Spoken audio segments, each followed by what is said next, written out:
حضرات، رسول اللہ صلی اللہ علیہ وسلم کے اخلاق عالیہ اور اوصاف کریمہ کا جامع بیان کتاب رحمت للعالمین صلی اللہ علیہ وسلم، خصوصیات و شمائل اور خصائل نبوی صلی اللہ علیہ وسلم از یعنی تالیف مفکر اسلام،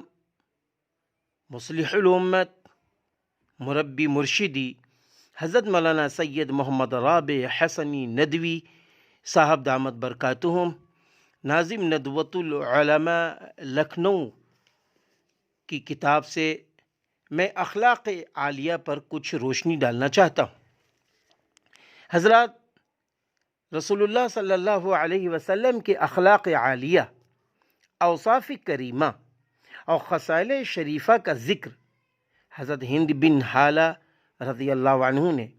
جو ام المؤمنین حضرت خدیجۃ الکبریٰ رضی اللہ تعالی عنہا کے فرزند اور حضرت حسن و حسین رضی اللہ عنہما کے ماموں ہیں، بہت جامع اور بلیغ انداز میں کیا ہے۔ ان کے الفاظ یہ ہیں کہ حضور صلی اللہ علیہ وسلم ہر وقت آخرت کی فکر میں، امور آخرت کی سوچ میں رہتے، جو عموماً تسلسل کے ساتھ قائم تھا، جیسے کہ کسی وقت بھی آپ صلی اللہ علیہ وسلم کو چین حاصل نہیں، اکثر طویل سکوت میں رہتے، بلا ضرورت کلام نہ فرماتے، گفتگو کا آغاز فرماتے تو دہن مبارک سے اچھی طرح الفاظ ادا فرماتے اور اچھی طرح اختتام فرماتے۔ آپ صلی اللہ علیہ وسلم کی گفتگو اور بیان بہت صاف، واضح اور دو ٹوک ہوتی، نہ اس میں غیر ضروری طوالت ہوتی، نہ زیادہ اختصار۔ آپ صلی اللہ علیہ وسلم نرم مزاج و نرم گفتار تھے، درست خو اور بے مروت نہ تھے، نہ کسی کی ذلت کرتے اور نہ اس ذلت کو پسند کرتے، نعمت کی بڑی قدر کرتے، اس کو بہت زیادہ جانتے، خواہ کتنی ہی قلیل ہو، آسانی سے نظر بھی نہ آئے، اور اس کی برائی نہ فرماتے، کھانے پینے کی چیزوں کی نہ برائی کرتے نہ تعریف، دنیا اور دنیا سے متعلق جو چیزیں ہوتی اس پر آپ صلی اللہ علیہ وسلم کو کبھی غصہ نہ آتا، لیکن جب خدا کے کسی حق کو پامال کیا جاتا تو اس وقت آپ صلی اللہ علیہ وسلم کے جلال کے سامنے کوئی چیز ٹھہر نہیں سکتی تھی، یہاں تک آپ صلی اللہ علیہ وسلم اس کا بدلہ لے لیتے۔ آپ صلی اللہ علیہ وسلم کو اپنی ذات کے لیے نہ غصہ آتا، نہ اس کے لیے انتقام لیتے۔ اللہ اکبر۔ جب اشارہ فرماتے تو پورے ہاتھ کے ساتھ اشارہ فرماتے، ایک انگلی سے نہیں۔ جب کسی امر پر تعجب فرماتے تو ہاتھ کو پلٹ دیتے۔ گفتگو کرتے وقت دائیں ہاتھ کی ہتھیلی کو بائیں ہاتھ کے انگوٹھے سے ملاتے۔ غصہ اور ناگواری کی بات ہوتی تو روئے انور اس طرف سے بالکل پھیر لیتے اور اعراض فرماتے، خوش ہوتے تو نظریں جھکا لیتے۔ آپ صلی اللہ علیہ وسلم کا ہنسنا زیادہ تر تبسم تھا، جس سے صرف آپ صلی اللہ علیہ وسلم کے دندان مبارک جو بارش کے اولوں کی طرح پاک و شفاف تھے ظاہر ہوتے تھے۔ محترم حضرات، حضرت علی کرم اللہ وجہہ جو فرد خاندان تھے، جن کو علم و واقفیت کے بہترین ذرائع اور مواقع حاصل تھے،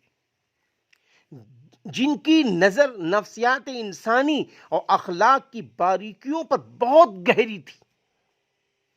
قریب ترین اشخاص میں سے تھے،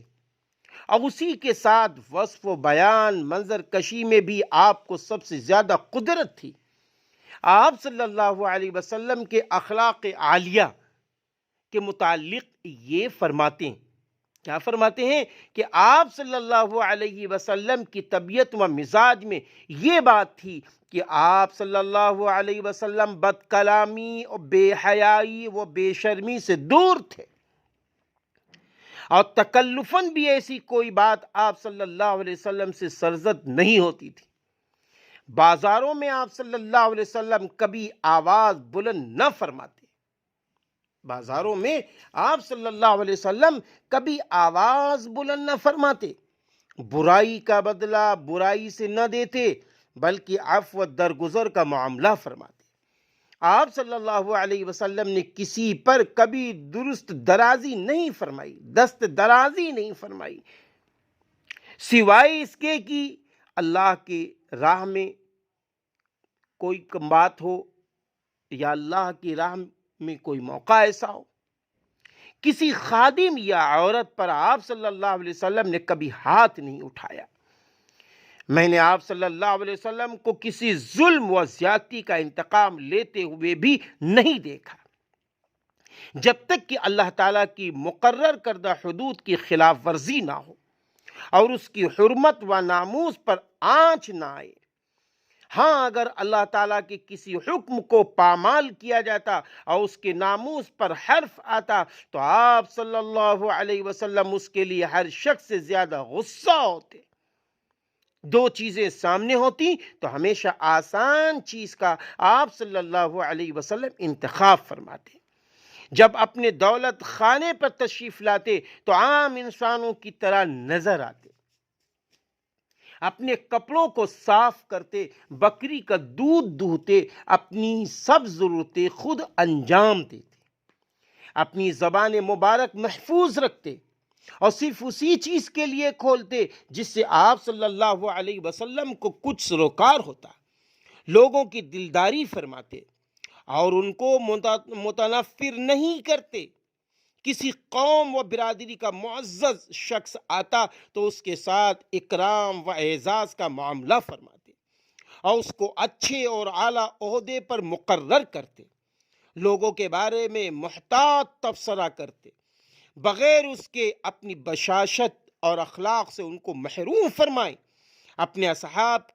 کے حالات کی برابر خبر رکھتے، لوگوں کے معاملات کے بارے میں دریافت فرماتے رہتے، اچھی بات کی اچھائی بیان کرتے اور اس کو قوت پہنچاتے، بری بات کی برائی کرتے اور اس کو کمزور کرتے۔ آپ صلی اللہ علیہ وسلم کا معاملہ معتدل اور یکساں تھا، اس میں تغیر و تبدل نہیں ہوتا تھا۔ آپ صلی اللہ علیہ وسلم کسی بات سے غفلت نہ فرماتے تھے، یہ اس احتیاط میں کرتے کہ کہیں دوسرے لوگ بھی غافل نہ ہونے لگیں اور اکتا جائیں۔ ہر حال ہر موقع کے لیے آپ صلی اللہ علیہ وسلم کے پاس اس حال کے مطابق ضروری سامان تھا۔ حق کے معاملے میں نہ کمی فرماتے نہ حد سے آگے بڑھتے۔ آپ صلی اللہ علیہ وسلم کے قریب جو لوگ رہتے تھے وہ سب سے اچھے اور منتخب افراد قوم ہوتے تھے۔ آپ صلی اللہ علیہ وسلم کی نگاہ میں سب سے زیادہ افضل وہ تھا جس کی خیر خواہی اور اخلاق عام ہو،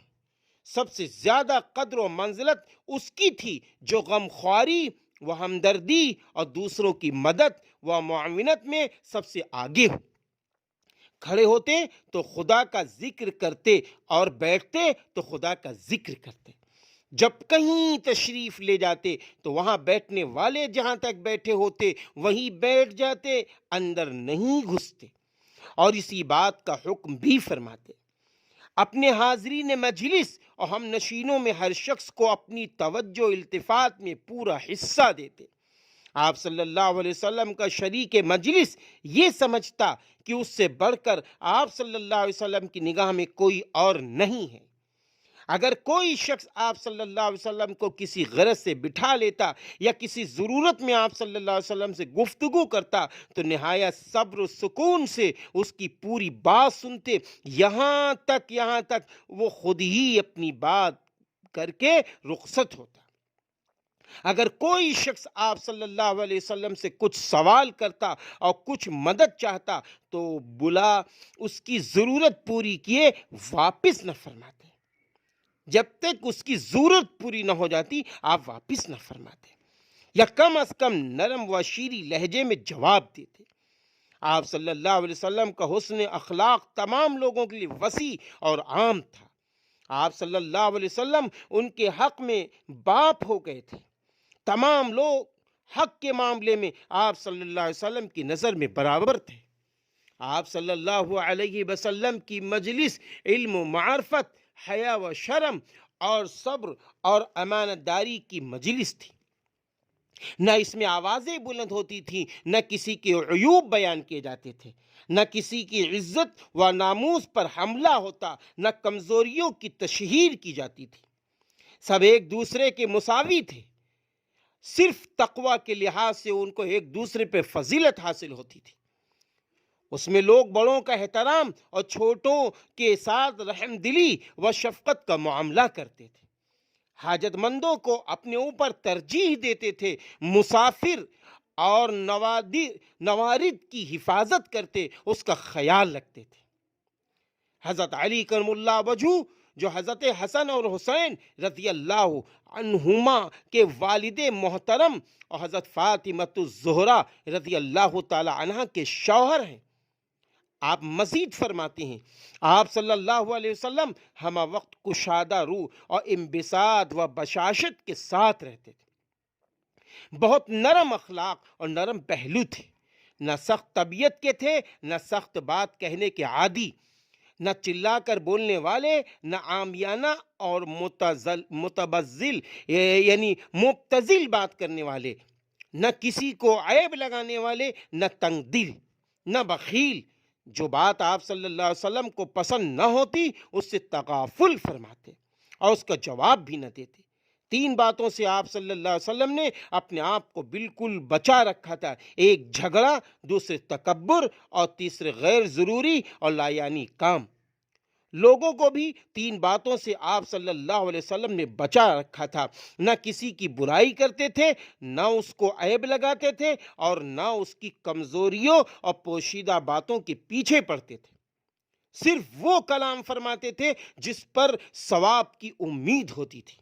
جب گفتگو کرتے تو شرکائے مجلس ادب سے اس طرح سر جھکا لیتے تھے کہ معلوم ہوتا تھا ان سب کے سروں پر چڑیا بیٹھی ہوئی۔ جب آپ صلی اللہ علیہ وسلم خاموش ہوتے تب یہ لوگ بات کرتے۔ آپ صلی اللہ علیہ وسلم کے سامنے کبھی نزاع نہ کرتے، جھگڑا نہیں کرتے۔ اگر آپ صلی اللہ علیہ وسلم کی مجلس میں کوئی شخص گفتگو کرتا تو بقیہ سب لوگ خاموشی سے سنتے، یہاں تک کہ وہ اپنی بات ختم کر لیتا۔ آپ صلی اللہ علیہ وسلم کے سامنے ہر شخص کی گفتگو کا وہی درجہ ہوتا جو ان کے پہلے آدمی کا ہوتا، کہ پورے اطمینان سے اپنی بات کہنے کا موقع ملتا اور اسی قدر روانی اور اطمینان کے ساتھ اسے سنا جاتا، جس سے سب لوگ ہنستے، اس پر آپ صلی اللہ علیہ وسلم بھی ہنستے، جس سے سب لوگ تعجب کا اظہار کرتے، آپ صلی اللہ علیہ وسلم بھی تعجب فرماتے۔ مسافر اور پردیسی کی بے تمیزی اور ہر طرح کے سوال کو صبر و تحمل کے ساتھ سنتے، یہاں تک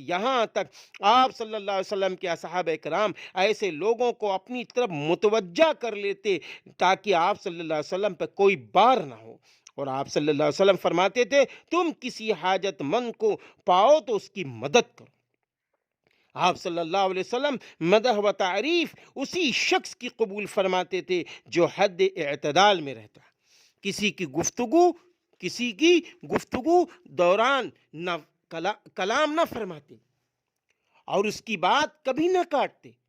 ہاں اگر وہ حد سے بڑھنے لگتا تو اس کو منع فرما دیتے یا مجلس سے خود اڑ جاتے اور اسی طرح اس کی بات قطع فرما دیتے۔ آپ صلی اللہ علیہ وسلم سب سے زیادہ فراخ دل، کشادہ قلب، راست گفتار، نرم طبیعت اور معاشرت و معاملات میں نہایت درجے کریم تھے۔ جو آپ صلی اللہ علیہ وسلم کو دیکھتا وہ مرعوب ہو جاتا، آپ صلی اللہ علیہ وسلم کی صحبت میں رہتا اور جان پہچان حاصل ہوتی تو آپ صلی اللہ علیہ وسلم کا فریفتہ اور دل دادا ہو جاتا۔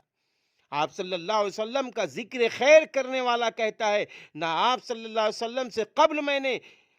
آپ صلی اللہ علیہ وسلم جیسا کوئی شخص دیکھا، نہ آپ صلی اللہ علیہ وسلم کے بعد صلی اللہ نبینا وسلم کو دیکھا۔ اللہ تعالیٰ نے اپنے نبی صلی اللہ علیہ وسلم کو لباس جمال و کمال سے آراستہ فرمایا تھا اور آپ صلی اللہ علیہ وسلم کو محبت و دلکشی، رعب و حیبت کا حسین و جمیل پیکر بنایا تھا۔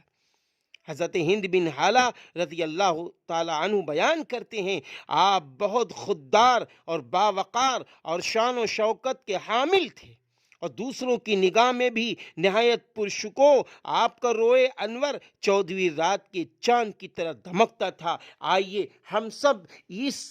تقریر کو، اس وعظ کو، ان حدیثوں کو اور یہ فرمان رسول صلی اللہ علیہ وسلم کو اور جو حضور صلی اللہ علیہ وسلم کا نمونہ جو میری زبان سے آپ کے سامنے پہنچ رہا ہے، آئیے میرے بھائی اس ویڈیو کو اتنا شیئر کریں، اتنا شیئر کریں کہ رسول اللہ صلی اللہ علیہ وسلم کی ساری امت تک پہنچ جائے، تاکہ لوگوں کے سامنے آئیڈیل آ جائے۔ بہت اچھا انتخاب فرمایا ہے مفکر اسلام، محدث الامت اور مصلح الامت، مربی مرشدی حضرت مولانا سید محمد رابع حسنی ندوی صاحب دامت برکاتہم نے بہت اچھا انتخاب فرمایا ہے۔ ناظم دارالعلوم ندوۃ العلماء نے اس کو ہم اور عام کریں اور عام کریں۔ وما علینا الا البلاغ۔